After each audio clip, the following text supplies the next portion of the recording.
is, isn't he? Hey.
And welcome to Pittsburgh Sports Tonight. John Phillips here in the cozy confines of my game room. It's nice to be able to talk sports with you wherever you might be. We're going to let a few people jump on here and get to the stream, and we'll have an hour for you tonight that hopefully you'll enjoy. A couple of guests. We'll talk about them more here in a moment. But it was certainly a bitter cold day today here in the region as people are bracing for, I guess, a monster ice storm and snowstorm that's going to be south of us. It's I talk a lot about my time that I spent down south living in Charleston, South Carolina for 4+ years. And they're going to get hit with some pretty bitter cold. They got snow last year, actually. During my time down there was no snow. It got, a little chilly. Got some ice on the windshield a few times in, January, February. But generally speaking, it was, temperatures were nice. The water down at the beach was good and all of that. But they're going to get hit with a lot of snow and ice down in the, kind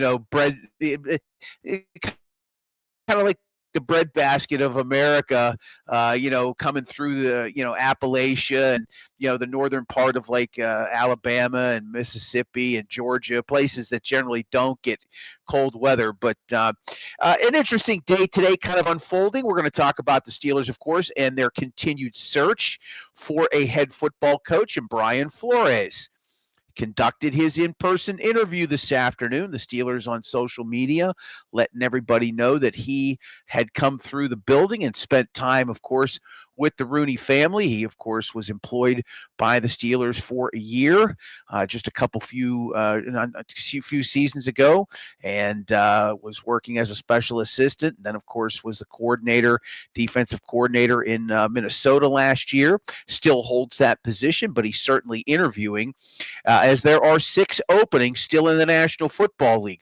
We'll talk about an opening that was filled a little bit later on. John Harbaugh had his introductory news conference today. We'll bring you a little bit of sound from that late in the show. We do want to start off by talking about the Steelers and the process that they're going through, coaches that you want to see come through for second interviews. If you have comments, if you're watching us on our YouTube channel, if you're watching us on X or on the It's a Wrap Sports Network, you're welcome to leave a comment in the section, and we'll be happy to get to your comments and answer some questions. At 7:20 p.m. this evening, Ray Fittipaldo is going to stop by, a longtime Steelers beat writer for the Pittsburgh Post-Gazette. Ray is a super guy. He's been covering the Steelers for a long time. He and Jerry Dulac are still on the beat there until May. Unfortunately, that newspaper is going to cease operations on May 3rd. If you didn't hear the news a few weeks ago, hopefully somebody will come in there and save that newspaper, our newspaper of record for over 200 years here in the Pittsburgh area, and they're just closing shop. But Ray's still working hard, and he's going to join us kindly. Didn't want to bother him much this year with the beat. We were fortunate enough to have, obviously, Paul Zeiss all season long to join us. But, race capacities in game day are are extensive, and he's a pretty busy guy. And I talked with him last week. He thought this week would be a good time for him to get on with me for a few minutes. I'm excited to be able to talk with him. So we'll have Ray Fittipaldo at 7:20 this evening, and that'll be nice. And then, obviously there's a lot of NFL news taking place right now. As I mentioned earlier, there are 6 teams in the National Football League that are still trying to hire a head coach. Well, one came about yesterday. Sean McDermott was let go. Right, the Buffalo Bills released Sean McDermott. Not a complete surprise, but over the last 24 hours, a lot of news surrounding how that possibly went down, a potential feud within the organization. McDermott, look, for what it's worth, he was consistently bringing victories to the forefront. The Bills have kind of dominated the AFC East over the last 5-6 seasons, certainly with the retirement of Tom Brady, and of course he went to Tampa Bay for a couple years, and the resurgence of Josh Allen at quarterback, and the play that the Bills had. They had some success, 2 AFC Championship appearances, 2 AFC Championship game appearances, getting routinely into the divisional round. They did have a wild card loss in there, 1 or 2, but they won playoff games, but apparently it wasn't enough. Well, apparently he and the GM, Brandon Beane, did not get along. And so there's been some news over the last 12 hours, really over the course of the last 12 hours today, that has kind of started circulating online a little bit last night. But really, it was interesting to read some of this stuff that was taking place. And so we asked that we get some perspective from Nick Sabato, who covers the Buffalo Bills for the Niagara Gazette. Nick was part of our pregame show earlier this year when the Bills came to town. Nick's going to join us around 7:35 p.m. this evening for about 10 minutes to talk about the saga that's taking place up in Buffalo. Meanwhile, if you have a comment or something you want to talk about, you're welcome to leave us some sort of comment in the chat section. We'll be happy to address that for you as we move along. So we've got about 12 or 13 minutes before Ray Fittipaldo joins us. So might as well just kind of get into it here. I've said all along that Brian Flores is, my personal choice. Would love to see him come in here as head coach. Look, there are several candidates I think that are, at the top of the list right now. Some people are saying, Mike McCarthy's coming in tomorrow, and he has been pushing real hard. He actually turned down an interview somewhere else. I can't remember if it was Tennessee or not, but he's been focused on trying to get a head coaching job. Of course, he's still making money off of his contract from Dallas when he was let go just 2 seasons ago. So, there's all of that to deal with in terms of who the Steelers are going to, possibly bring in here. They can't really talk to anybody with the Rams right now because they're moving on to the NFC Championship game. So they can't do any formal in-person interviews. I know, the Shula kid and the Schlihas, who's not a coordinator, but he's part of their offensive setup. There's a couple candidates there that the Steelers might be interested in. Obviously, there's been talk that things are going to escalate quickly once McCarthy gets in here tomorrow. It could be a 2-horse race, perhaps, at this point in time. I really don't want to see the Steelers move quickly on all of this. I would really like them to take their time, but they'll do it the way they want to. And if they feel like they've got somebody that should be their head coach, they'll probably make a move. And again, I talked a little bit about this last night. I don't care what anybody says right now. It is the position right now, that in Baltimore, right? I think of the 6 openings right now, right? You've got Buffalo, you've got Baltimore, you've got Cleveland, you've got Las Vegas and Arizona, and of course Pittsburgh. right? And I see some of your comments. Thank you very much. I guess we're getting a few of them in here. Brad Makala checking in. Is Freeman definitely out? I don't know. I will ask Ray Fittipaldo that. Brad, good question. Thank you very much. Steelers Art is watching us on YouTube tonight. I am not a Flores or McCarthy fan. I'd like to see Shula from the Rams. There are certainly people that are interested in him as a young coordinator type that could come in here, defensive guy, right? And so, the process will play out. But I think we're only at Tuesday, right? You had the interview that was conducted today in person with Brian Flores. You're going to have Mike McCarthy tomorrow. We'll see if there's any surprises that pop up through the latter portion of the week. I think things will die down over the weekend, but who knows? Who knows? I'd love to see the Steelers bring in 6, 7, 8 people, to be quite honest with you. Again, something to ask Ray when he gets on here in the next 10 minutes or so, but I just don't want to see the Steelers rush through anything, right? They've had a week now. It's been a week since the announcement, and they have gone through their initial interviews, and now they're starting to bring people in for second interviews. And one would likely think that if you do circle in on somebody who you feel like is the right person, you're probably going to make a move to get that done, right? Miami took a little less than 2 weeks to clear up their head coaching position. We obviously saw last night that Robert Saleh is going to get another crack at things with a subpar 500 record. He was in New York with the Jets, and that organization is obviously flawed in many ways. But Saleh has taken over in Tennessee. They're getting a new stadium. They've got Cam Ward. They've got a rabid fan base that's fairly loyal. There's some sort of stability down there potentially with a potential franchise quarterback. And obviously the Buffalo position is unique, and as is Baltimore, because you have quarterbacks that have won MVPs. I still think the Steelers position, despite the mess that they are right now, right? You've got an aged defensive unit that is expensive and did not perform very well this year, especially against the run when they didn't have Derek Harmon. The secondary was tested quite a bit and had struggled at times. You've got no quarterback to speak of right now, right? If Mike McCarthy's coming in here and he's pushing hard, you can pretty much rest assured that Aaron Rodgers is not coming back because Rodgers and he did not get along. So there's that element. If you're on the bandwagon of bringing Rodgers back to get somebody prepared to be a quarterback in this league, training versus making another run at it with an aging guy who is just probably. That was probably, just pushed out. So we'll see how this all plays out over the next week or so. I think, as I had said, a decision will be made by next Friday. I think of that week before the Steelers go into Super Bowl week. I think they'll probably have this figured out by then.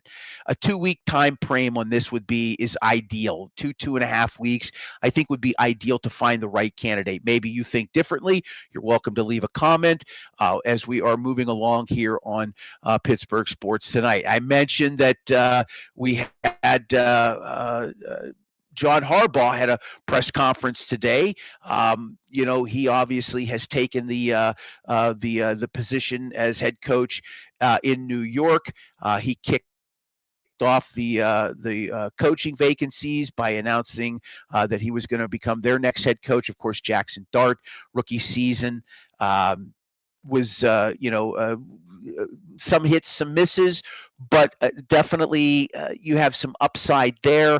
Harbaugh will, like I said, later on the show, we'll bring you a few comments from him at his press conference from this afternoon to hear from him. Apparently he had some comments afterwards about Mike Tomlin. We'll try to track some of those down for you as well. Just a little programming schedule. Tomorrow at 8 o'clock, we have, of course, other shows here on the network, and we will get to 3 nights a week probably next week. I think that that's the plan right now, is for us to get to Wednesdays at 7 o'clock as we might make our move to doing 4 nights a week at 7 p.m. The Pittsburgh Sports Desk, Wednesday nights at 8 o'clock. That's our friend Bill Akins, who, of course, produced our Steel City Sunday show all season long and was alongside of me. You've got a great show there on Wednesday evenings at 8 o'clock that you can check out. That's local. And, of course, on Thursdays, Bill also hosts a show called Gridiron Weekly. So we are adding more programming to our channels, both on YouTube, X, and on Facebook. Hopefully you can check some of that stuff out. Gridiron Weekly is Thursday nights at 8 p.m., hosted by Bill Akins. And, of course, all of this is on the It's a Wrap Sports Network, which is Pennsylvania sports, a lot of Philadelphia sports. I talked about Matty B. They built us a new intro today that I was unaware of, and we played that this evening. They do great work for us. They get us on the air. They make sure that we look professional and clean, and I can't thank them enough for that. But these are just some of the shows that you can see on It's a Wrap Sports. You can go check them out on Facebook, Instagram, X, and TikTok. And, of course, every night, Sunday night through Thursday night at 9 o'clock, Matty B., who runs the network, has his Final Word show every night at 9 p.m. Sunday through Thursday. So please make sure you check out that stuff, especially, I was, we have a little group chat, and, obviously last week the Penguins kind of force-fed Philadelphia the Flyers once again. And that was quite enjoyable to send some of those messages over to those folks, just to kind of remind them that Sidney Crosby he just owns that franchise, does he not? Of course, the Penguins are on a 4-game road trip. They won yesterday in Seattle 6-3. They have kind of had a bit of a resurgence since, they had a hot start, and then they had that kind of dip in November, December, and now January. They've come out the gate, and they've looked good so far. I believe they have now 6 wins in the new year, as the push to the playoffs is going to be starting here real soon, right?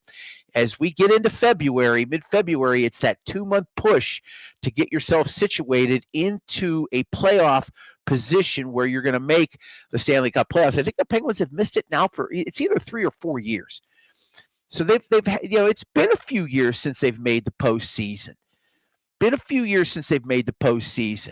We'll talk more hockey once the football season's over. We'll get into the Penguins, and we'll hopefully have some Penguins people on. I have a guest lined up for next week that's Penguins related. I haven't quite confirmed it just yet, but he did commit to it the other day, but I have not heard from him regarding actually getting him on the show. I want to do as many unique guests as I can, right? It's great having people like Ray Fittipaldo and Nick Sabato, and you've got professional writers that'll come on and do a show that has a very small audience. We're just getting started with this, and it's nice. A week ago tonight we had 1,200 people watching us. Of course, as Mike Tomlin had announced that he was stepping down, a lot less this evening, but nonetheless, if you are watching us this evening, those of you that are on, and our X channel has been very good to us. Our YouTube channel is growing. Thanks for stopping by, folks. You're welcome to comment if you are watching us on X or on Facebook or on YouTube. Mean Green checking in. Are you ready for the Steelers to acquire a head coach? I do, if it's in the right time frame. Right, it's got to be the right time frame, and they've got to really believe they've found the right person. Mean Green, right? There's no need to rush through any of this, and I think that the Steelers are committed to that. I really do. I think that they probably want to bring in Chris Shula. They probably want to bring in maybe Clint Kubiak or somebody else that is available. Maybe there are a few other candidates that are coaching right now. There's only 4 teams left. There might be some sleepers out there, but the first round interviews have been conducted for the most part. It looks like the Steelers are moving into the second phase of things, and so Flores today. Tomorrow it's Mike McCarthy. We'll be interested to see if there's any others that Ray knows about that are, potentially coming in here. I saw a quick comment from Najee Harris. Apparently, when he was meeting with Mike Tomlin late last year, head of free agency, Tomlin told him not to come back, which I found, and I thought that was a bad move. I really thought that the Steelers would have benefited from having Najee Harris this year. Of course, he signs with the Chargers and then suffers the Achilles injury. It was either at the end of the preseason or at the beginning of the regular season. And of course, he was done for the year. I thought that was an interesting comment from him. All right, let's get this man on because I know he's a busy guy. And I am very grateful that Ray Fittipaldo, longtime Steelers writer from the Pittsburgh Post-Gazette, is popping on here. I believe, boy, I'll tell you what, Ray, technology today, I struggle with it, buddy. I just, I'm producing these shows now myself. I don't have anybody pushing the buttons. I press a button. You might show up. You may not. Ray, how you doing this evening? I'm good, John. How are you? I don't know why I put myself through this for an hour a night, but I'm having a blast with it. I appreciate you coming on board to give me 10 minutes. I know you're a busy guy. So we're a week into the search now. Brian Flores was in. The Steelers conducted an in-person interview. How do you think the team has handled things so far a week into their looking for their 17th head coach? Yeah, it's interesting. I was taking a look at it today. They've interviewed. They only brought in one so far, but they've done virtual interviews with 9. Now, the Baltimore Ravens have done virtual interviews with 16. And, of course, in first today for the Steelers was Brian Flores. Mike McCarthy comes in tomorrow. And I believe Anthony Weaver, former DC for the Dolphins, is in Thursday or Friday. So they are getting busy with their in-person interviews. They are going to have to wait to interview the 2 Rams assistants. Those guys cannot interview until Monday per NFL rules. So, you see it, John. These jobs are coming off the board pretty quickly. 10 openings, 4 have been filled already. So I think within the next, 7 to 10 days, I think definitely before Super Bowl week, because they're not allowed to do anything during Super Bowl week. The Steelers will have a new head coach. So it's not imminent, but we are coming up. I think sometime within the next 7 or 10 days, we will know who that 17th head coach in franchise history will be. I agree with you. I think by next Friday, we'll probably have somebody that they'll announce. I think you're absolutely right. The timing of it, obviously with what happened in Buffalo yesterday, not completely surprised. It's been an interesting story today to see how things have kind of unfolded. Not a very popular decision, certainly amongst the Bills players, but that's a topic for another day. As this process moves along, anybody out there that's a sleeper at this point? I know there was a lot of chatter today about, or some chatter today about how, this is Brian Flores' job. Now Mike McCarthy's camp has really been pushing hard. He turned down an interview with, I think it was Tennessee, to really focus on this Steelers position. Any sleepers out there, or is this a 2 or 3 man race between these 2 guys and maybe say one of the assistants, the Shula kid from maybe the Rams, perhaps? Yeah, well, you know how it works with coaching searches, John. Mike McCarthy took his name out of consideration for that Tennessee job because they were hiring Robert Saleh imminently. And that, of course, happened, I think, either late last night or this morning. But he's got an agent. He's going to get the word out there and, make it look as good as he can as possible. I do think he's a somewhat serious candidate for the Steelers now. I'm not going to poo-poo that. He has a long relationship with Omar Khan. They have known each other for 25 years. They worked together in New Orleans with the Saints way back when Mike was the OC there. So there is a long history there between those 2 guys. And you can't ignore he's from Pittsburgh.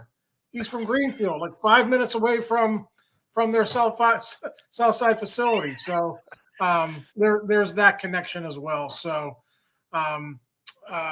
there are going to be other guys. If I wouldn't put him in the underdog category.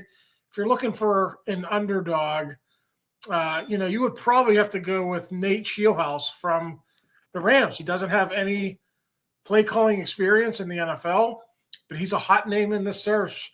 The Browns have interviewed him. The Ravens have interviewed him. I think he was on the docket for a few other teams as well, maybe a couple of these other teams that already made hires. So he's a hot name. I think he's 34, 35 years old. He would fit that mold for the Steelers. And you mentioned Shula. He's another one, probably a little bit more of a serious candidate because he does have play calling experience as a DC. And a lot of people have floated the idea of Shula as the head coach, Shieldhouse as the OC. He gets his play calling experience, and then maybe he's a more viable candidate next year, if the Steelers offense does well. So I'm just throwing a bunch of different scenarios at you, John, a lot of speculation at this point. That's really all this is. And I always go back to what Art Rooney said last week at his news conference.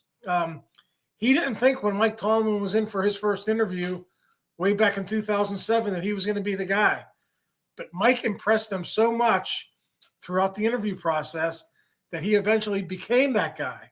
And he beat out Russ Grimm, and he beat out Ken Wisenhunt. So I don't know that there's a front runner right now. I don't know if there's an underdog, but there are some nice names out there for the Steelers to consider here over the next week or so. We're pleased to be joined by Ray Fittipaldo, Pittsburgh Post-Gazette, longtime beat writer covering the Steelers over there at that newspaper. I saw that Danny Smith got hired today. Art Smith is out there interviewing for coordinator positions. Do you expect any of this staff to stick around for the new head coach? I think probably no, but I'm curious. I'm curious what you have to say. Yeah, they were all told they could seek employment elsewhere. So usually when that happens, they're going to scoop up the jobs when they become available. Now, if some of those guys have relationships with the new coach, then of course, they might be able to come back. But as of right now, I think if you're an assistant coach and you don't have a job in 2026, you're going to try to land on your feet as soon as possible. So I know Danny was the first domino to fall, but there are some other good coaches who are on Mike Tomlin's staff, and I think they'll be scooped up here within the next week or so. I'm curious as to how you feel about McCarthy coming in here, and if he is, let's just say he lands the job somehow. Right? There's no way Aaron Rodgers is coming back here, correct? I mean, that pretty much puts that because they didn't have a great relationship at the end when McCarthy eventually was, ousted over there. Yeah, I mean, I think they were together a long time, and I do remember there was a little bit of friction there at the end. Obviously, Mike lost his job, and I know there was a story written about the how things unfolded there. But just talking to Aaron over the last year or so, I get the idea that his relationship with Mike now is fine. So if there is any scenario at all where Aaron Rodgers comes back, I think the only one is with Mike McCarthy, because Mike McCarthy, he's going to sit back and he's going to look at the quarterback room, and he's not going to pick Mason Rudolph or Will Howard. The guy wants to win. The guy's 62 years old. He's not going to want to experiment with QBs that he doesn't know. So, I thought Aaron had a good year this year. He's not the athlete that he used to be. He's strictly a statue back there now, but John, he's still great at the line of scrimmage. He can still read a defense, and they won 10 games this year in a tough division. So I think there's something to be said for that. There is something to be said for that, and initially I thought, yeah, let's run it back with A-Rod 8. I think like everybody was convinced, that if obviously Mike stepping down was a bit of a shock, but for those of us that were, that talk about this team, you especially covering them for a long time, we expected Mike to come back, and therefore, hey, if he's coming back, then let's bring Aaron in for one more run and see how it goes. Maybe they try to develop Will Howard. Maybe they try to make a move in the draft with some extra picks that they have. all these questions now out the window, and it's a completely different scenario now as they are looking for a head coach. One or two more questions with Ray Fittipaldo before we let him go. You know, draft wise, right now, you bring in a new guy, new perspective. Most of the staff probably turns over. If it's a defensive minded coach, given the fact that this roster that they have of players, a lot of money, right? Somebody was talking about, oh, they should package up TJ Watt. How are you going to trade a guy who's on the backside of 30 with 40 plus million a year, right? Yeah. Well, who's going to take a player of that nature? The majority of these guys, I'm not saying all of them they're stuck with, but I guess it's going to be based on the coach, defensively or offensively. Would you say that's how they try to maybe make a move in that first round to try to help get them kick-started in this new regime? Yeah, I don't know that TJ Watt would fetch a first-round pick. He's going to turn 32 in October, not coming off a great year. I think you could probably get a second-round pick for him. But, John, all it takes is one. It takes one team, and I'm thinking of the team up north, Buffalo, desperate for a playoff win. They went out and got Joey Bosa this year? I don't think Joey they Bosa did. I don't think he was great this year. So they might say, hey, we're going to go get TJ Watt, see what TJ Watt can do. And maybe TJ Watt is the guy who gets them over the top. I'm just spitballing here, but right. I've learned that over the years, it only takes one team to overpay for someone or for something. And Buffalo might not be the only team that would be interested. There's a misnomer out there, a misconception, I should say, that his contract isn't tradable. It's not a typical Omar contract. He's got a $30 million base salary next season. So whoever trades for him is trading for that salary. And then there's just I think it would be like a $10 million cap hit they would have to eat if they traded him after the first year. So it's very doable. I don't know if the Steelers have the appetite to do it. They don't typically do that with their star players. But TJ is one guy. I mean, you got to think about Cam Hayward. Now, Cam wouldn't be a trade. He would be a cut. He has no guaranteed money in that contract. So that's one they could easily move on from. And I think he's on the books for like $17 million a year in salary.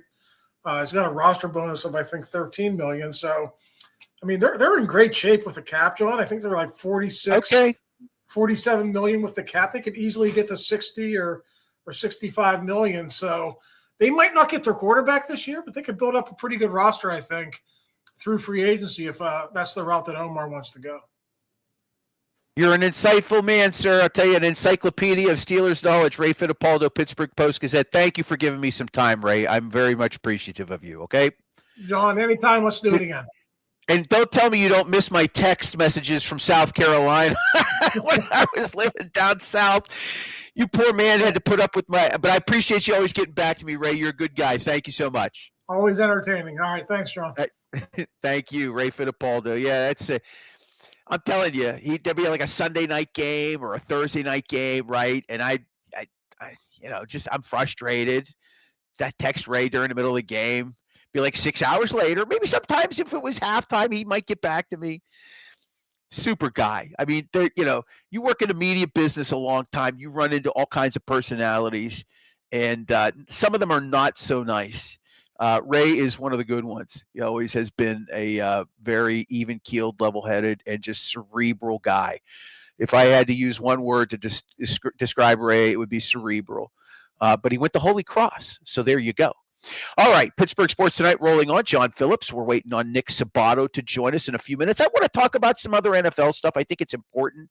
This league, we're obviously interested in Pittsburgh-related stuff that pertains to the black and gold. But the league's popularity, and let's just face it, people follow other teams, and that we should be interested in what's going on in Buffalo. We should be interested in what's going on in Cleveland and Baltimore. Right? Who thought Zach Taylor would be standing tall of all the coaches? I thought, he was certainly going to be losing his job, right? But, Kevin Stefanski out, right? Harbaugh out, Mike Tomlin out by choice.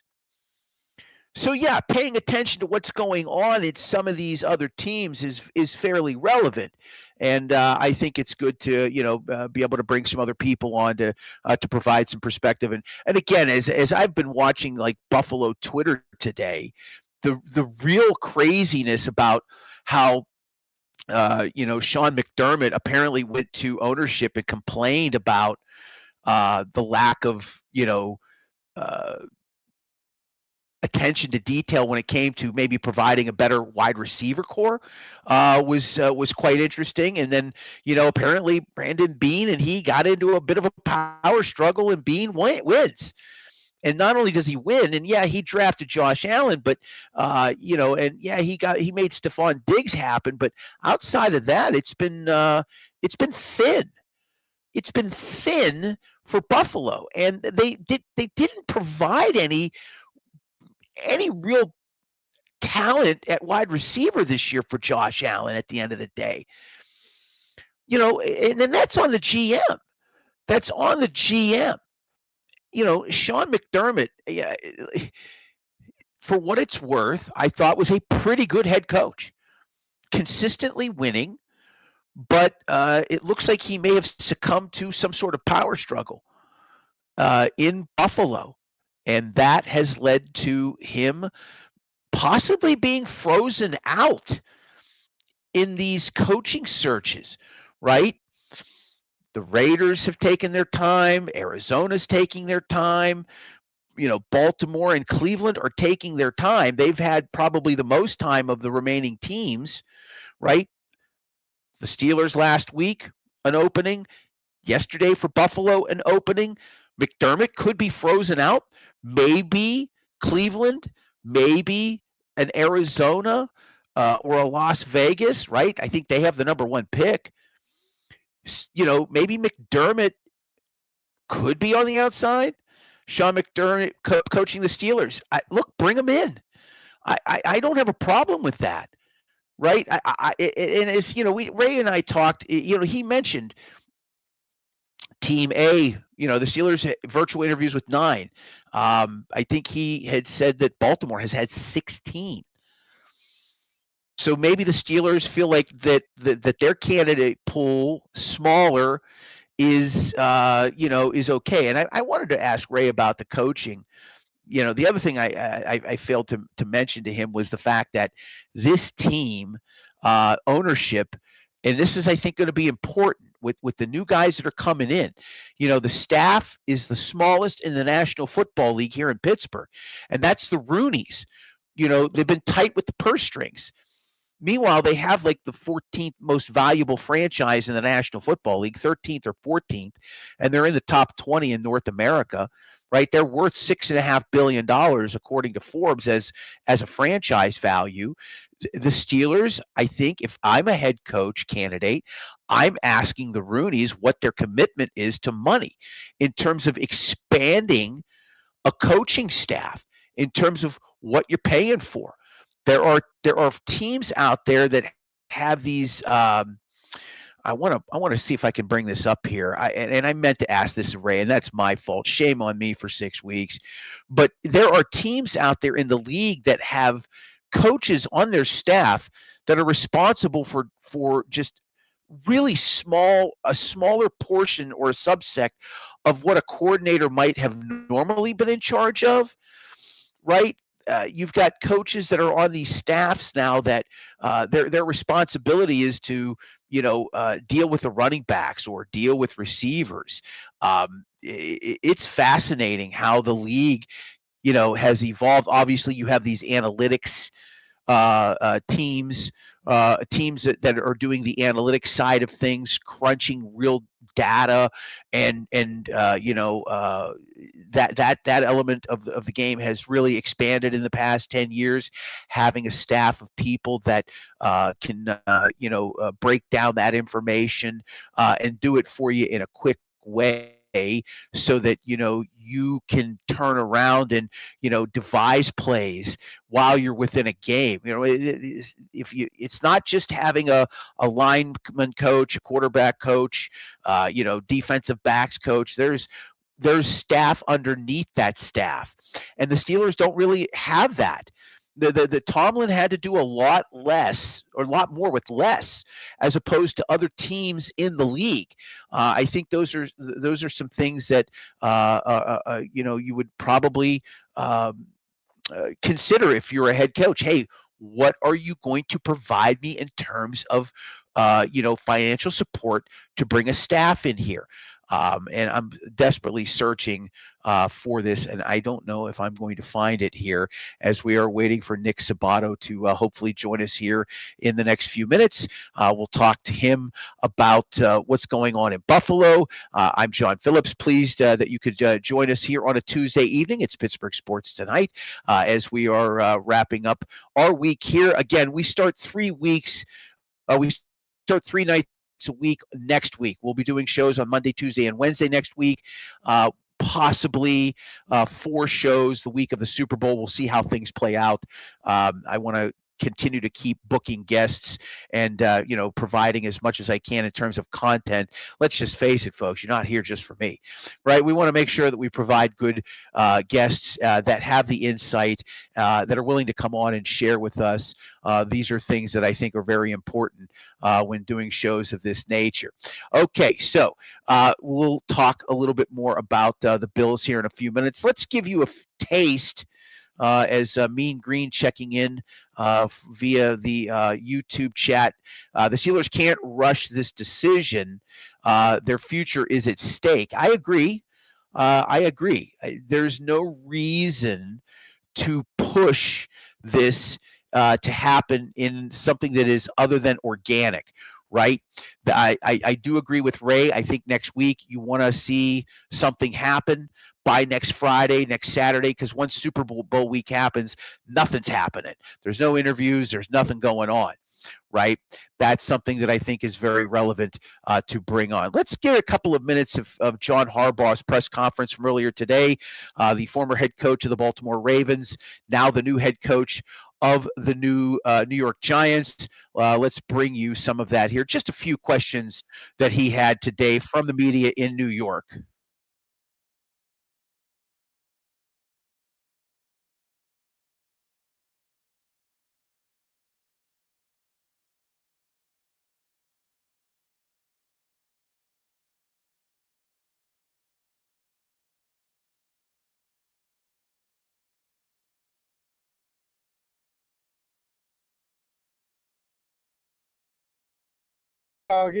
Oh my!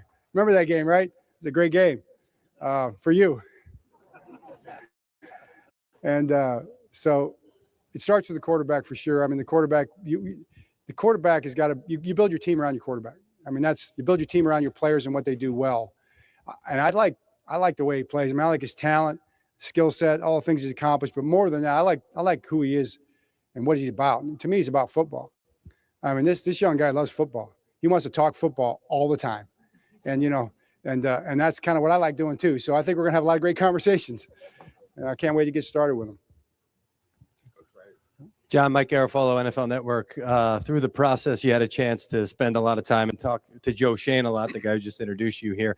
What was it about your interactions with him that led you to believe there's going to be great collaboration and cooperation here? No question, Mike. Probably the conversations themselves is what led me to believe there would be great collaboration. I mean, obviously you get to know Joe and we start talking ball and you see he's a football man. This is a guy that this guy lives and breathes football. His knowledge is deep. He knows the league. He knows the coaches in the league. He knows the players in the league. Probably knows all the scouts in the league too, I'll bet, he was impressive to me. And it was just really a joy to talk football and then really dig into some of the plans that we might have going forward, see what we can build here. So I was impressed, very impressed.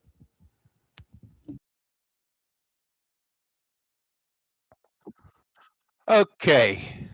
A little bit of John Harbaugh from earlier today, his press conference. And, look, they made a good hire. Let's just say that they made a good hire. I'll tell you who is on top of things in Buffalo. It's Nick Sabato. He covers the Buffalo Bills for the Niagara Gazette. He was on our pregame show earlier this year. He has been kind enough to give us a few minutes of his time to talk a little bit about what's going on up in Western New York. Good evening, Nick. How are you? Good. How are you? I'm doing fine, sir. I'm doing fine. So, a little bit of a not completely surprised yesterday. I mean, I think there was certainly talk that if the Buffalo Bills were not going to make the run this year, no Lamar Jackson, right? Obviously, knocked out of the playoffs. No Patrick Mahomes to kind of get in the way. I think the message was probably fairly clear: get to the Super Bowl or possibly lose your job. And of course, yesterday, Sean McDermott loses his job. But today, things are starting to kind of clear here. And you cover the team. You may have known about this ahead of time, perhaps, but it looks like he and GM Brandon Beane were not really seeing eye to eye. I'm kind of curious. Can you talk about the last 24 hours and what your perspective is regarding McDermott being removed as head coach and this growing tension, this tension that potentially the head coach and GM had amongst one another? Yeah, Brandon Beane and Sean McDermott reported to owner Terry Pagula separately, so there's no chain of hierarchy, and at some point that was going to implode no matter how well those guys got along. It just wasn't sustainable, and frankly, it's if you think about it, it's pretty incredible that it lasted 9 years. I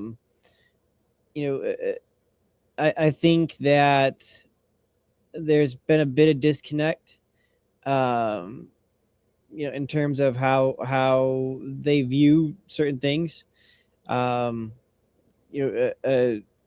know that McDermott had influence over the roster.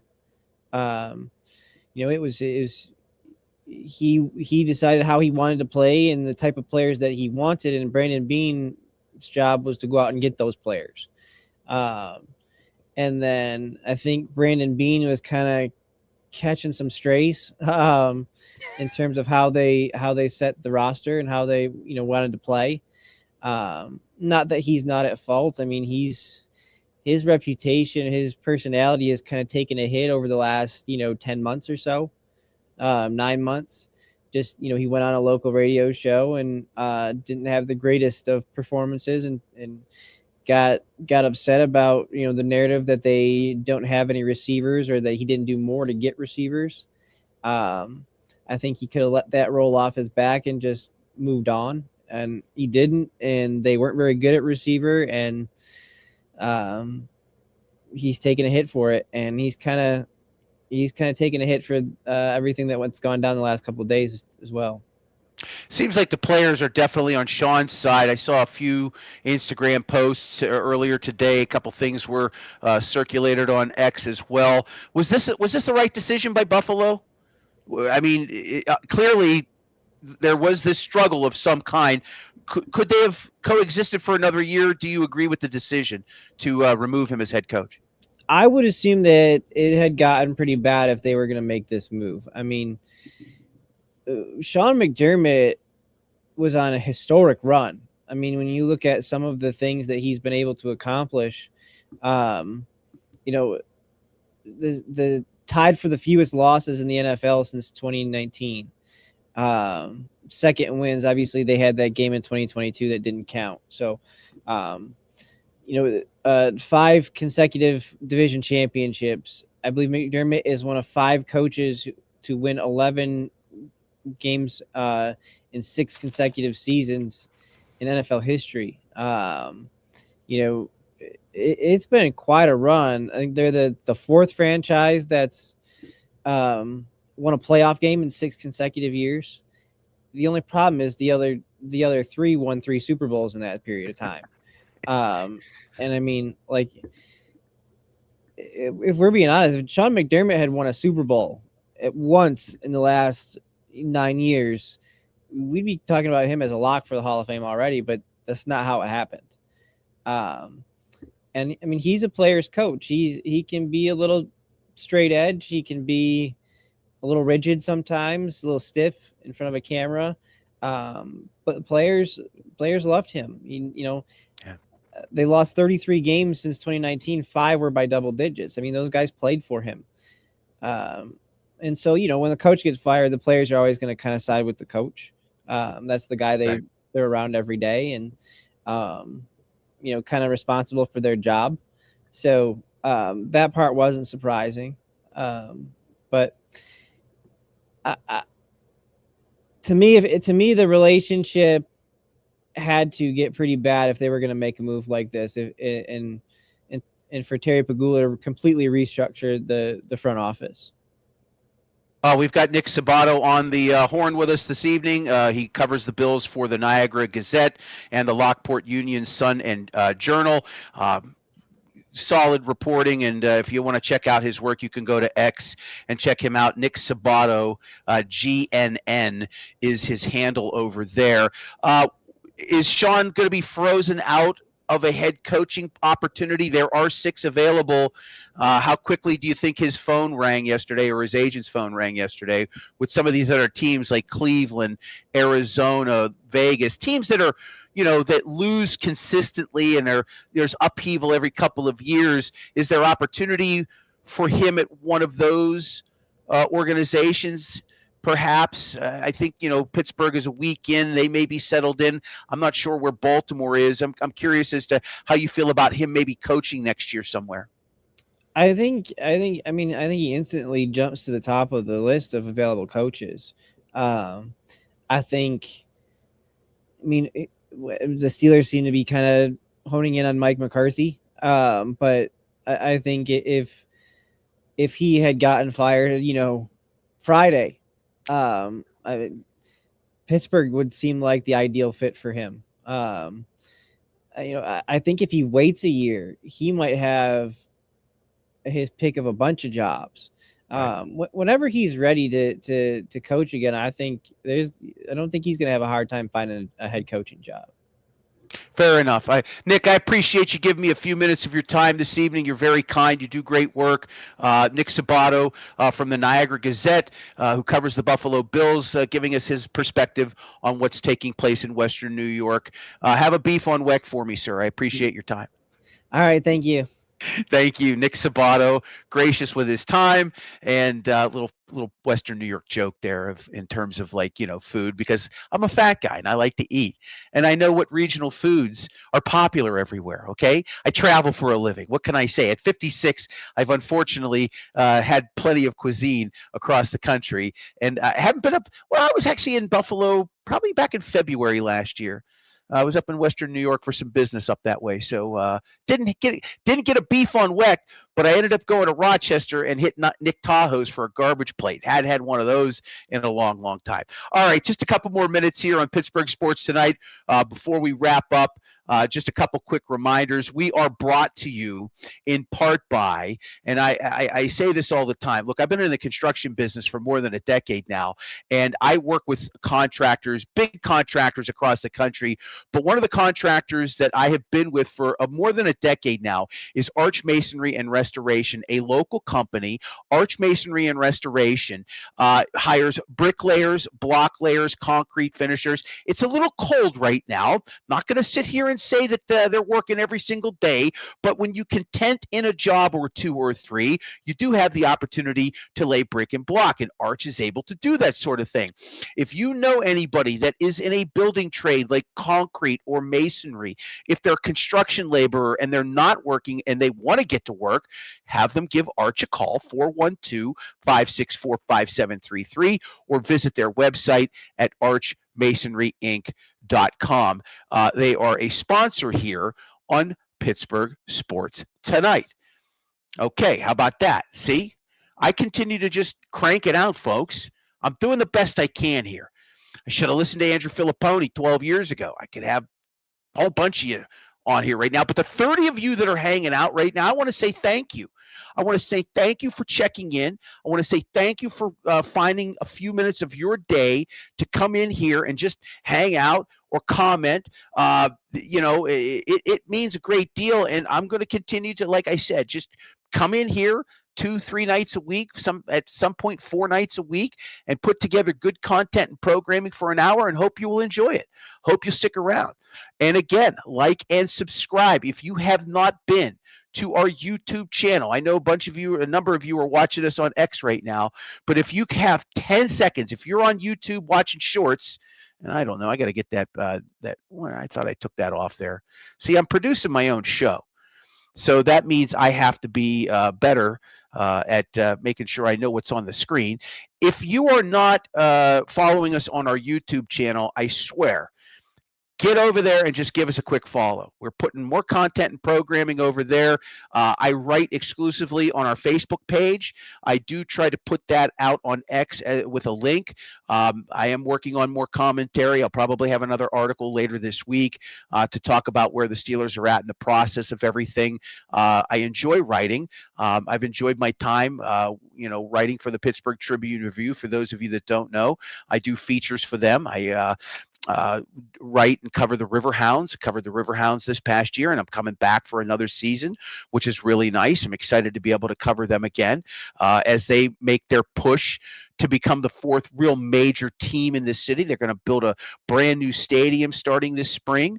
It'll take 3 years. It's going to go in phases, but eventually by 2028, they're going to have a 16,000 seat stadium on the banks of the Monongahela. And I'm going to tell you right now, I'm very, very happy for Tuffy Schallenberger and the franchise. I mean, to make the run that they did this year, I don't think it gets enough attention. Obviously they play in the 2nd division of soccer in North America in the USL. They are moving up to the USL Championship.